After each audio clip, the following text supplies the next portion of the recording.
السلام علیکم دوستو، میرا نام احسن رضا ہے اور آپ چینل دیکھ رہے ہیں ہڈن ریالٹی۔ دوستو، انسان اس دنیا میں ہزاروں سال سے زندگی بسر کر رہا ہے اور اس کے لیے وہ آئے دن جنگ و جدل کی صورتحال اختیار کر لیتا ہے۔ آج کی جنگوں اور گزرے ہوئے کل میں صرف اتنا فرق ہے کہ کل تلواریں تھیں اور آج بارود ہے، لیکن سوال یہ ہے کہ کیا ہم صحیح ہیں؟ اور آج میں جس قوم کا ذکر کرنے جا رہا ہوں وہ قوم پچھلے کئی سالوں سے نام نہاد جنگ لڑ رہی ہے۔ جی ہاں، میں یہودی قوم کے بارے میں ذکر کر رہا ہوں، اور وہ یہ جنگیں بندوقوں یا تلواروں سے نہیں بلکہ ذہنی معاشرتی ہتھ کنڈے آزما کر رہی ہے، اور وہ یہ جنگ سوشل میڈیا، کرنٹ میڈیا کے ذریعے مسلمانوں پر مسلط کیے ہوئے ہے۔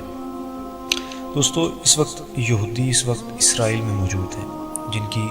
رفلی جو تعداد ہے 70 لاکھ کے لگ بھگ ہے۔ لیکن میرے دوستو، سوچنے کی بات یہ ہے کہ یہ چند لوگ کیسے ہم پر حاوی ہو گئے، کیسے اس دنیا پر حاوی ہو گئے، اور آج بھی ہم مسلمان غفلت کی نیند میں سوئے ہوئے ہیں۔ اور ان سب سے بڑھ کر مسلمانوں کے لیے نہایت پاکیزہ اور عقیدت مند جگہ یعنی مسجد اقصیٰ بھی یہودیوں کے قبضے میں ہے، جو کہ اس ٹائم اسرائیل میں موجود ہے، جہاں سے نبی کریم صلی اللہ علیہ وآلہ وسلم معراج پر تشریف لے گئے تھے، اور آج اس مسجد اقصیٰ میں عبادت پر پابندی ہے۔ جی ہاں، آج وہ مسجد جو مسلمانوں کا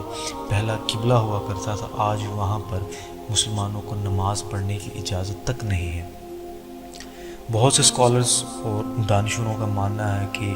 جو ورلڈ وار 2 تھی وہ بیسیکلی یہودیوں کی علیحدہ ریاست، ان کا ایک علیحدہ وطن بنانے کا ایک مشن تھا، اور اس میں سب سے بڑا ہاتھ جو مانا جاتا ہے وہ امریکہ کا ہے، اور حقیقتاً امریکہ اس میں انوالو تھا۔ دوستو، آپ کے سامنے میں کچھ اسٹیٹسٹکس رکھتا ہوں۔ دوستو، آج ہم جو بھی میڈیا دیکھتے ہیں، سنتے ہیں، اور جو بھی ہم اخبارات پڑھتے ہیں، اس کا 96% آج یہودیوں کے کنٹرول میں ہے، چاہے وہ BCCN ہو، چاہے وہ نیو یارک ٹائمز ہو، یا چاہے دوسرے جو بچوں کے دیکھنے والے کارٹونز چینلز، یا جو آج ہالی ووڈ کی جو موویز، جو بلاک بسٹرز جو ہٹ کرتی ہیں اس کو ہالی ووڈ کو، وہ سب کی سب یہودیوں کی ملکیت ہے۔ اور اس سے آپ اندازہ لگائیں کہ وہ کس طرح ہمارے ذہنوں سے، ہمارے بچوں سے، بلکہ ہماری آنے والی نسلوں سے کیسے کھیل رہے ہیں، ان کے دماغوں کو اپنے کنٹرول کے اندر،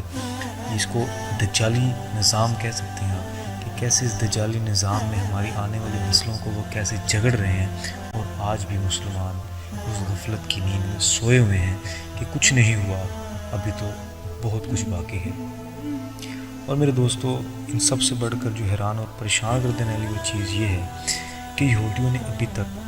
عرب مسلمان ممالک سے 6 جنگیں لڑی ہیں۔ جی ہاں، اسرائیل نے 6 جنگیں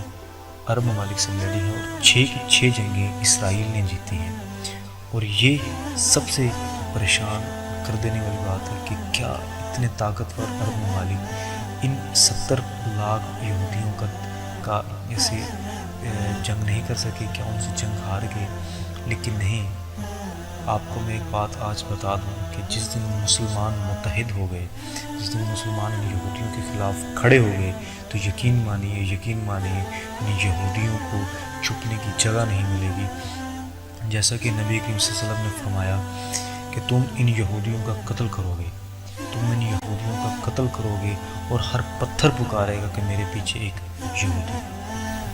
اور دوستو، کسی نے کیا خوب کہا ہے کہ آسمان جلتی زمیں پر نہیں آنے والا،